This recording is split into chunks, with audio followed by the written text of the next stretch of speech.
ये कहानी जेनिफर नाम की एक बहुत ही खूबसूरत लड़की के ऊपर आधारित है, जो लड़कों को हर वक्त अपना सब कुछ देने के लिए तैयार रहती है। लेकिन इसके बदले में वो उनसे क्या क्या लेती है, ये हम आज की इस एक्सप्लेनेशन में देखने वाले हैं। आज मैं जिस फिल्म को एक्सप्लेन करने वाला हूँ उसका नाम है जेनिफर्स बॉडी, और ये फिल्म 2009 में रिलीज हुई थी। कहानी शुरू होती है और हम नीडी नाम की एक लड़की को देखते हैं जो कि एक पागल खाने में कैद होती है। तभी उसके पास उस पागल खाने की नर्स आती है और उसे खाना खाने के लिए पूछने लगती है, पर तभी नीडी उस नर्स के पिछवाड़े पर एक जोर से लात मारती है और उसको दूर फेंक देती है। उसी समय वहां पर 2 सिक्योरिटी गार्ड आते हैं और नीडी को उठाकर एक सेल में बंद कर देते हैं। अब यहाँ पर नीडी हम व्यूअर्स को बताने लगती है कि मैं भी कभी नॉर्मल हुआ करती थी। इसके बाद कहानी सीधा फ्लैशबैक में जाती है और हम एक टाउन को देखते हैं जिसका नाम होता है डेविल्स कैटल। दरअसल इस टाउन का नाम वहाँ पर एक झरने की वजह से पड़ा था, जिसका पानी एक बड़े से गड्ढे में जाता था, और उस गड्ढे का पानी कहाँ जाता था ये किसी को भी नहीं पता।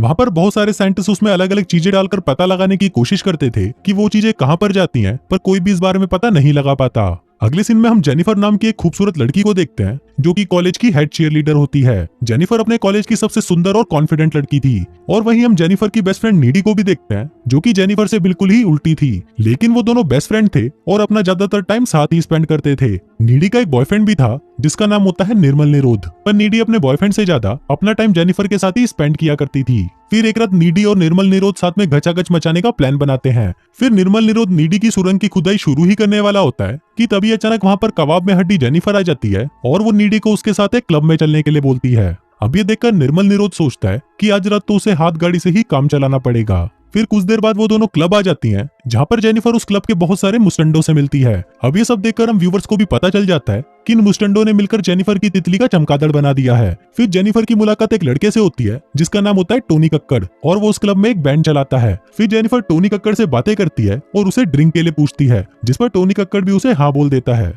फिर जैसे ही जेनिफर ड्रिंक्स लेने के लिए जाती है, तभी पीछे से टोनी कक्कड़ अपने दोस्तों से जेनिफर की लेने के बारे में बात करने लगता है। वहीं टोनी कक्कड़ की सारी बातें नीडी सुन लेती है और फिर नीडी भागकर जेनिफर के पास आती है और उसे बोलती है कि टोनी कक्कड़ भड़वा है और तुम उसे अपनी प्यारी तितली मत देना।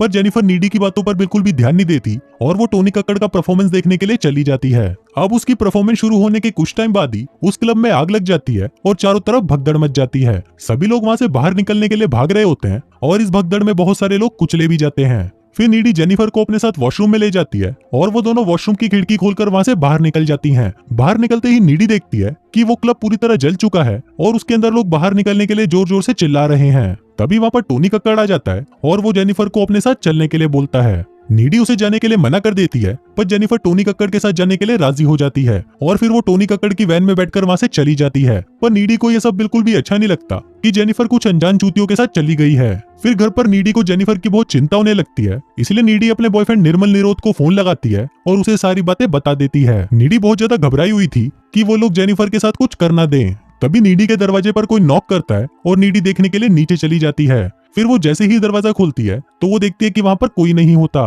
फिर वो दरवाजा बंद करके वहां से जाने ही लगती है कि तभी उसको नीचे के रूम से किसी की आवाज आने लगती है। फिर नीडी उस रूम के अंदर जाती है तो वो देखती है कि वहां पर जेनिफर खड़ी है और उसके पूरे शरीर पर खून लगा हुआ है। इसके बाद जेनिफर नीडी का फ्रिज खोलती है और उसमें से कच्चा मांस निकालकर खाने लगती है। अब नीडी जेनिफर को देखकर बहुत डर जाती है और उससे बात करने की कोशिश करती है, पर जेनिफर वहां पर काफी डरावनी आवाजें निकालने लगती है और फिर वो अपने मुंह से कोई काला लिक्विड निकालकर वहां से चली जाती है। फिर अगली सुबह कॉलेज में नीडी जेनिफर और कल रात के बारे में सोच ही रही होती है कि तभी वहां पर जेनिफर आ जाती है जो बिल्कुल ठीक लग रही थी। अब नीडी जेनिफर से कल रात के बारे में बात करने लगती है, पर तभी वहां पर प्रोफेसर चूतड़मल आ जाते हैं और पिछली रात क्लब में मरे हुए लोगों के बारे में बात करने लगते हैं। वहीं जेनिफर प्रोफेसर चूतड़मल की बातें सुनकर हंसने लगती है, जो कि नीडी को काफी अजीब लग रहा था। दूसरी तरफ हम स्कूल की फुटबॉल टीम के कैप्टन झुंझुनू को देखते हैं जो कि ग्राउंड में अकेला खड़ा होता है। झुंझुनू अपने मरे हुए दोस्तों के बारे में सोचकर बहुत दुखी होता है, पर तभी उसके पास जेनिफर आती है और उसको बोलती है कि मैं भी बहुत दुखी हूँ, प्लीज मेरा दुख दूर करो। और ऐसा बोलकर वो झुंझुनू का हाथ अपने संतरों पर रख देती है।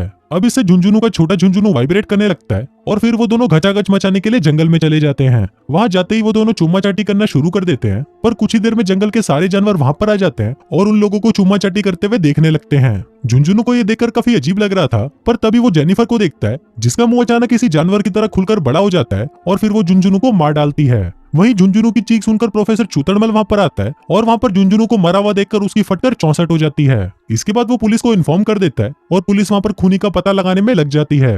दूसरी तरफ नीडी और जेनिफर फोन पर बात कर रही होती हैं और नीडी जेनिफर को बताती है कि मैं इस टाउन में हो रही इन घटनाओं से बहुत परेशान हो चुकी हूँ। पर वहीं जेनिफर को इन सब बातों से कोई फर्क नहीं पड़ता और वो बातें करते हुए एक लाइटर से अपनी जीप को जला देती है। पर तभी हम देखते हैं कि उसकी जीप कुछ ही सेकंड में वापस नॉर्मल हो जाती है, जिसको देखकर हम व्यूवर्स को पता चलता है कि जेनिफर के साथ कुछ तो अजीब हो रहा है। अगले दिन कॉलेज में तैमूर नाम का एक स्टूडेंट जेनिफर के पास आता है और उसको साथ में डेट पर चलने के लिए पूछता है। वहीं जेनिफर भी तैमूर को हाँ बोल देती है और उसे आज रात को अपने घर पर बुलाती है और कहती है कि मैं अपना पता तुमको मैसेज कर दूंगी। फिर रात को जब तैमूर उस एड्रेस पर पहुंचता है तो वो देखता है कि वो बिल्डिंग पूरी तरह सुनसान है और वहां पर बहुत अंधेरा है। तभी जेनिफर वहां पर आती है और तैमूर के पास आकर उसे किस करने लगती है। इसी दौरान तैमूर नोटिस करता है कि जेनिफर की आंखों का कलर चेंज हो रहा है। अब ये देखकर तैमूर डर जाता है और वहां से भागने की कोशिश करता है, पर उसी वक्त जेनिफर तैमूर पर हमला कर देती है और उसे मारकर खा जाती है। दूसरी तरफ हम नीडी को देखते हैं जो कि अपने बॉयफ्रेंड के साथ पलंग तोड़ रही होती है, लेकिन तभी वहां पर उसको जेनिफर दिखाई देती है, जिसको देखकर वो काफी ज्यादा डर जाती है और उठकर वहां से चली जाती है। नीडी कार ड्राइव करके अपने घर जा रही होती है, पर तभी रास्ते में उसे जेनिफर दिखाई देती है जो उसके कार के ऊपर जंप करती है। अभी सब देखकर नीडी की भी फटकर 64 हो जाती है और वो घर आकर रोने लगती है। इसके बाद वो जैसे ही अपने रूम में जाती है तो वो देखती है कि जेनिफर वहीं पर है। फिर जेनिफर नीडी के पास आती है और उसे रिझाने की कोशिश करने लगती है। फिर वो दोनों चुम्मा चाटी करना शुरू कर देते हैं, पर नीडी को दो सुरंगों को आपस में रगड़ने में कोई इंटरेस्ट नहीं था, इसलिए वो जेनिफर को आगे का प्रोसेस करने से रोक देती है। वही ये सब देखकर हम व्यूवर्स का भी मूड खराब हो जाता है क्योंकि मेन काम तो रुक ही गया था। इसके बाद जेनिफर नीडी को उस रात के बारे में बताती है जिस रात क्लब में आग लगी थी। यहाँ पर हमें पता चलता है कि उस रात टोनी कक्कड़ जेनिफर को उसी झरने के पास लेकर गया था और वहाँ पर टोनी कक्कड़ और उसका बैंड सक्सेस पाने के लिए शैतान को जेनिफर की बलि देने वाले थे। फिर वहाँ पर टोनी कक्कड़ जेनिफर से पूछता है कि क्या तुम सील पैक हो। अब जेनिफर काफी डरी हुई थी, इसलिए वो झूठ बोल देती है कि हाँ मैं सील पैक हूँ। इसके बाद टोनी कक्कड़ जेनिफर के पेट में चाकू मार देता है और उसे उस झरने में फेंक देता है। अब टोनी कक्कड़ ने तो अपना रिचुअल कंप्लीट कर लिया था और अब उसे लग रहा था कि उसका बैंड फेमस हो जाएगा, लेकिन उसके प्रोसेस में एक कमी थी और वो था जेनिफर का सील पैक ना होना, जिस वजह से जेनिफर वापस जिंदा हो जाती है और उसमें इवल पावर्स आ जाती हैं। अब ये बताते हुए जेनिफर अपने हाथ में कट लगाती है जो तुरंत वापस नॉर्मल हो जाता है। अब ये सब देखकर नीडी काफी डर जाती है और वो जेनिफर को वहां से जाने के लिए बोलती है और फिर जेनिफर भी उसके घर की विंडो से कूदकर वहां से चली जाती है। फिर अगले दिन नीडी जेनिफर के साथ जो कुछ हो रहा था उसके बारे में पता लगाने लाइब्रेरी जाती है और वहां पर कुछ बुक्स पढ़ने के बाद नीडी को ये पता चलता है कि टोनी कक्कड़ और उसके बैंड ने जेनिफर को सील पैक समझकर उसकी बलि दे दी थी, पर वहीं जेनिफर की बॉडी पर डेविल ने कब्जा कर लिया, जिस वजह से उसके अंदर डेविल की पावर्स आ गई हैं। यहाँ पर नीडी को यह भी पता चलता है कि अगर जेनिफर को सुंदर रहना है तो उसे इंसानों को मारकर खाते रहना होगा और जेनिफर को मारने का एक ही तरीका है उसके दिल पर वार करना। अब नीडी को ये डर लगने लगता है कि कहीं जेनिफर उसके बॉयफ्रेंड निर्मल निरोध को भी ना मार डाले, इसलिए नीडी निर्मल निरोध के पास जाती है और उसे ब्रेकअप कर लेती है। साथ ही वो उसे ये भी बताती है कि जेनिफर अब एक डेविल बन चुकी है, पर इस पर निर्मल निरोध उसकी बातों पर विश्वास नहीं करता और वहां से चला जाता है। उसी रात स्कूल में एक डांस पार्टी होती है और सभी लोग उस पार्टी में जाने के लिए तैयार हो रहे होते हैं। तभी नीडी भी सबसे पहले उस पार्टी में पहुंच जाती है और वहां पर निर्मल निरोध का इंतजार करने लगती है। दूसरी तरफ निर्मल निरोध पैदल ही अपने घर से उस पार्टी में जा रहा होता है। तभी रास्ते में उसे जेनिफर मिलती है और उसे नीडी के बारे में बताने लगती है। जेनिफर उसे बताती है कि स्कूल टाइम में नीडी के मौत के कुएं में बहुत सारे लड़कों ने अपनी बाइक चलाई है। अभी सभी बातें सुनकर निर्मल निरोध काफी सैड हो जाता है, पर तभी जेनिफर उसे रिझाने लगती है और उसके साथ गचागच करने के लिए उसे लेकर एक सुनसान जगह पर आ जाती है। वहीं पार्टी में नीडी को ऐसा एहसास होने लगता है कि शायद जेनिफर उसके बॉयफ्रेंड के साथ कुछ बुरा करने वाली है, इसलिए वो परेशान होकर निर्मल निरोध को ढूंढने के लिए पार्टी से बाहर आ जाती है। दूसरी तरफ जेनिफर निर्मल के साथ गचागच करने की कोशिश करती है, पर तभी निर्मल उसे बताता है कि वो अभी भी नीडी से बहुत प्यार करता है। अब इस बात से गुस्सा होकर जेनिफर निर्मल को पानी में गिरा देती है और उसको मारने के लिए उसके पास आने लगती है, पर तभी वहां पर नीडी आ जाती है और अब जेनिफर उन दोनों को ही मारने की कोशिश करती है। फिर लड़ाई के दौरान निर्मल निरोध की वहीं मौत हो जाती है और जेनिफर वहां से भाग जाती है। अब नीडी को निर्मल निरोध की मौत से बहुत दुख होता है और अगले ही सीन में नीडी जेनिफर के घर पर जाकर उस पर हमला कर देती है। वहां उन दोनों में काफी लड़ाई होती है, जिस दौरान जेनिफर नीडी के कंधे पर काट लेती है, जिसके बाद नीडी जेनिफर के दिल पर वार करती है और उसे मार डालती है। फिर कुछ देर बाद जेनिफर की मॉम वहां पर आती है और वो नीडी को जेनिफर को मारते हुए देख लेती है। अब जेनिफर के खून के इल्जाम में नीडी को एक मेंटल हॉस्पिटल में भेज दिया जाता है। अब यहाँ से फिल्म वापस प्रेजेंट में आती है